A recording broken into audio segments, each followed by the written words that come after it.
Hey guys, welcome back to today's video. Today is Wednesday, February 10th, 2021, and today we're going to be talking about the 2020 presidential election and the breakdown by votes that were counted through mail-in versus votes in person. Now, not every single state releases their results. Only 15 have actually gone in and discerned between the mail-in votes and the election day votes. 2 states actually combined the mail-in votes and the early election day in-person votes, but overall we get a very general idea about who was voting early and what that actually meant for Joe Biden versus Donald Trump. And pretty much, we're so used to looking at this 2020 map, but we don't really dive deep into the difference between the mail-in vote and the election day vote. And that largely had to do with the fact, there is no real reason to do it. It doesn't offer too much more insight than what I'm about to cover in this video, but it does allow us to explore what political parties ultimately voted more in person versus more vote by mail. And I understand there's a very general idea of what's happening, but the margins are very shocking, very, very shocking to a point where you see an absolute divide, an absolute rift in this country with very extreme differences between those who voted in person on election day versus those who either voted in person early or voted by mail. So what we're looking at is the 15-state map where we have all of the states that carry absentee data in yellow. This data is provided by 538, which pretty much went through the state governments and went through their election results for the 2020 election and pretty much just put it out, to take a look at how they divided up the votes and what that meant for a lot of these states themselves. And pretty much it's a very understandable process. I mean, looking at the severity of COVID-19 and its impact on each political party, the Democratic Party certainly took it a lot more seriously than the Republican Party. Joe Biden never held an in-person rally to the extent that Donald Trump did. And while Donald Trump may argue, that's because Joe Biden just couldn't get the people, at the same time, public health is certainly number one. And that's the most important thing when it comes down to running a campaign, just making sure that everyone's safe. And, Joe Biden definitely made sure that he was not holding any in-person rallies because he didn't want to have any super spreader events. There were actual real connections tying people that attended Donald Trump rallies to them getting COVID-19. And I understand people know the risk, and if they are okay with that risk and they attend these rallies, then, partially the fault is on them. But I'm not going to say, sit here and say there wasn't a difference in the way that COVID-19 was treated by both political parties. Joe Biden definitely, was saying vote by mail, vote in person, and Donald Trump certainly was saying, vote by mail is going to be rigged, and of course people are going to consequentially assume, I should vote in person on election day. And that's exactly what happened. So, looking at these 15 states, we're actually going to be going back and forth. We're going to look at the election day vote versus the vote through mail, and that'll show you a very big difference in this electoral map. So let's get started. So 538 released this article, I believe, today or yesterday, February 9th, so yesterday. It pretty much discovered went through what absentee voting looked like in all 50 states. I will be discussing the super large increase in vote by mail possibly in the future, but for right now, we're just going to skip over that part, and we're going to be focusing on these states in particular, from Pennsylvania all the way down to Texas, and they give us a very good idea of how people voted in person. And they compared to 2016, so we'll get to that after we finish our 2020 maps, but let's take a look.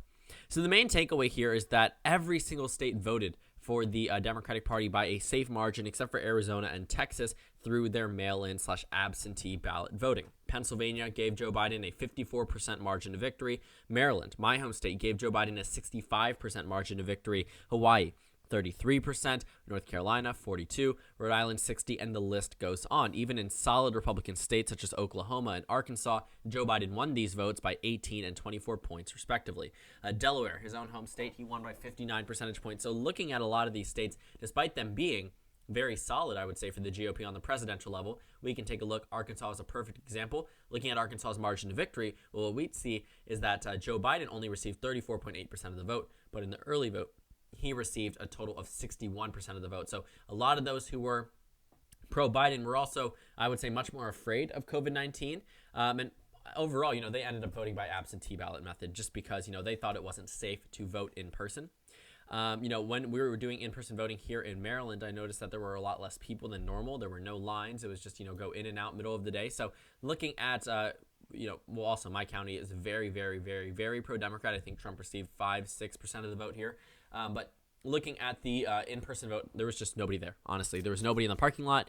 It was not full. Nothing. And that makes sense because a lot of people that are Democrats, that's not just the case in Maryland or Pennsylvania, Hawaii, all these states. It's in the case of all of these other states, except they don't provide the data, so we can't really make that a distinction. But with the data that we're given, it's pretty much reaffirming exactly what we believed before, that Democrats were afraid of COVID, Republicans weren't, as a very general, very broad statement. I'm not labeling everyone, but I'm just saying that's what the general consensus was for both parties.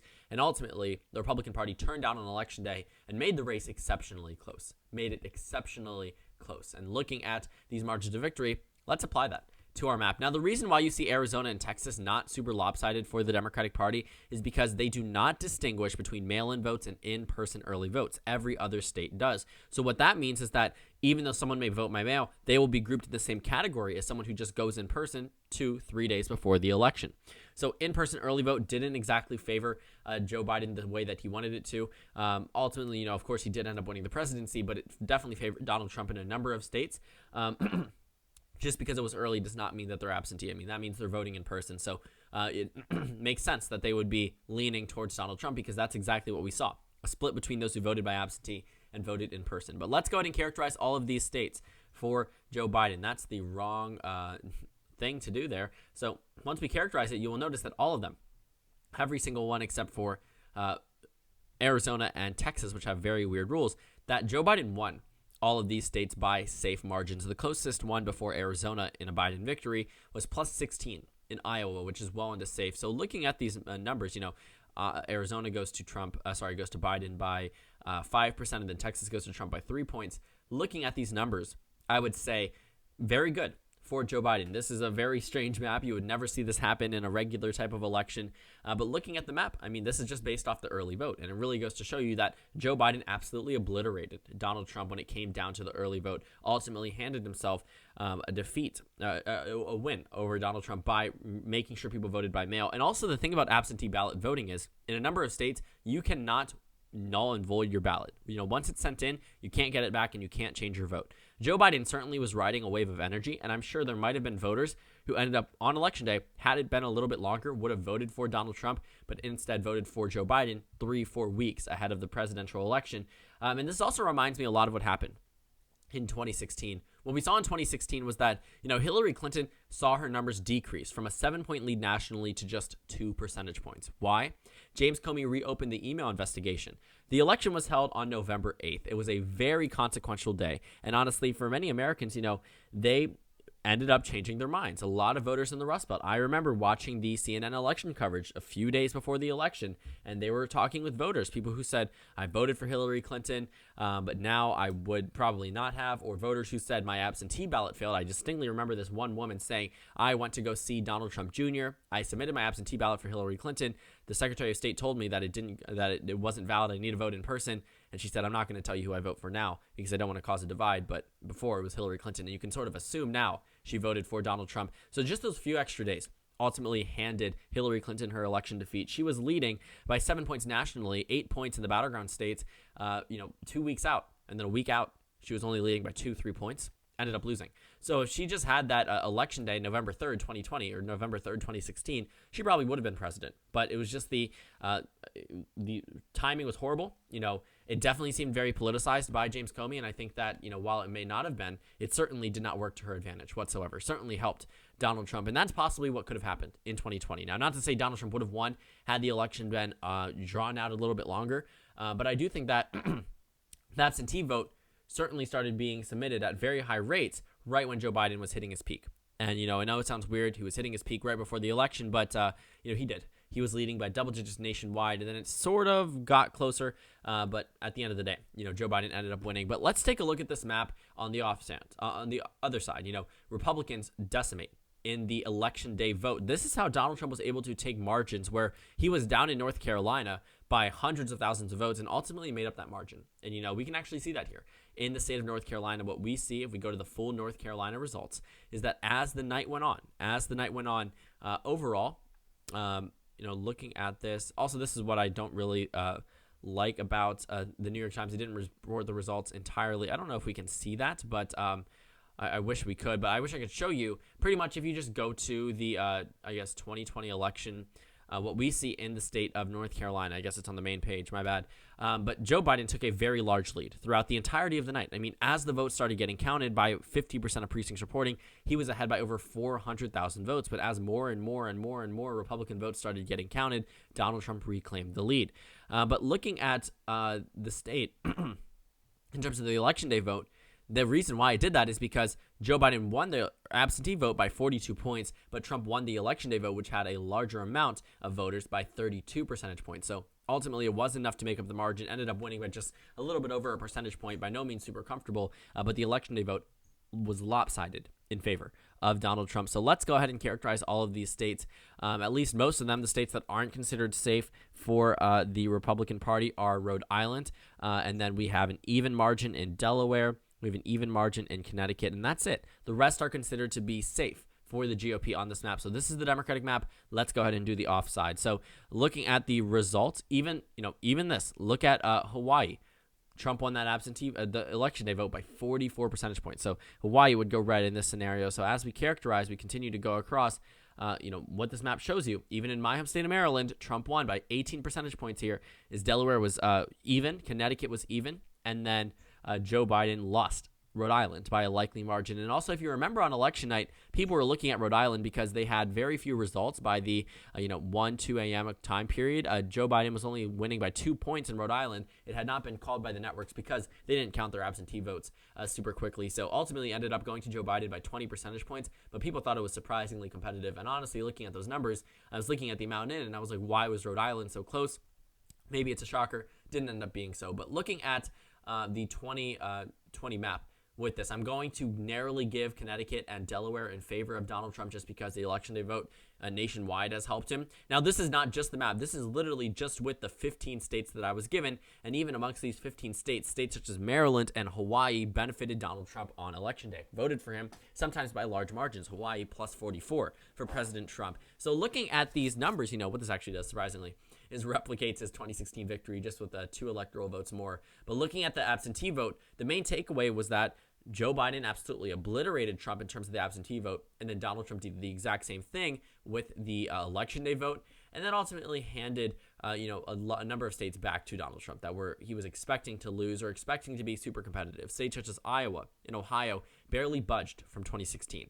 North Carolina, Florida, Texas, states that were competitive but still won by Donald Trump. So overall, he was able to carry 5 swing states. He was able to carry Iowa, Ohio, North Carolina, Florida, and Texas. Joe Biden was able to carry an additional 5: Arizona, Georgia, Pennsylvania, Michigan, and Wisconsin, on top of New Hampshire, Minnesota, Maine at large, Nebraska's 2nd District, and Nevada. Overall, those swing states didn't really mean much. The ones that ended up staying the same as 2016. But these 5 states that flipped, decisively handed the election victory to Joe Biden because they had a very good get out the vote effort in terms of the mail-in ballot, arguably easier than voting in person, especially if you do not have the means of getting to your polling location in case you're working that day. Absentee voting certainly helps these people, especially amidst a global pandemic where people are worried about possibly contracting the virus just by simply going to the polling booth. And honestly, that is a very real possibility. In some of the states that don't have COVID precautions as heavy as others, some regions where people don't exactly wear masks all the time, where that's not normal, where that's just something that people who believe in COVID-19, as weird as it sounds, do. So looking at the overall divide, I would say this definitely goes beyond these 15 states, absolutely. But you can definitely see, exactly what we knew what was going to happen. But this just only further confirms our belief that those who voted absentee went to Joe Biden. But looking at some of these margins, I was very shocked to see how lopsided they were. The gaps between the states at the worst is 17. And that's a very large amount, all the way up to an 85-point gap between those who voted absentee and those who voted on Election Day, a huge gap in terms of the margins for those respective candidates. So overall, looking at these numbers, takeaways exactly what we knew what was going to happen. But taking a look at these comparative maps, what we see happened in 2016, I'm actually not going to waste your time to talk about it too much. Honestly, main takeaway in 2016 is there wasn't that big of a difference.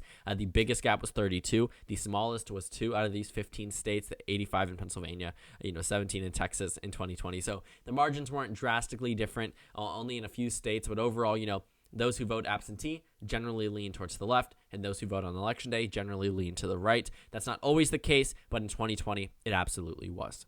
So Thank you guys so much for watching this video. Make sure to comment down suggestions below. Subscribe on the left if you haven't already, and check out the Instagram and Twitter. At the bottom left of the screen, there's also a Discord server for you to go ahead and join. On the screen, there's a video you can watch and then a playlist for my 2020 election videos. Again, thank you guys so much for watching, and I will see you all later today.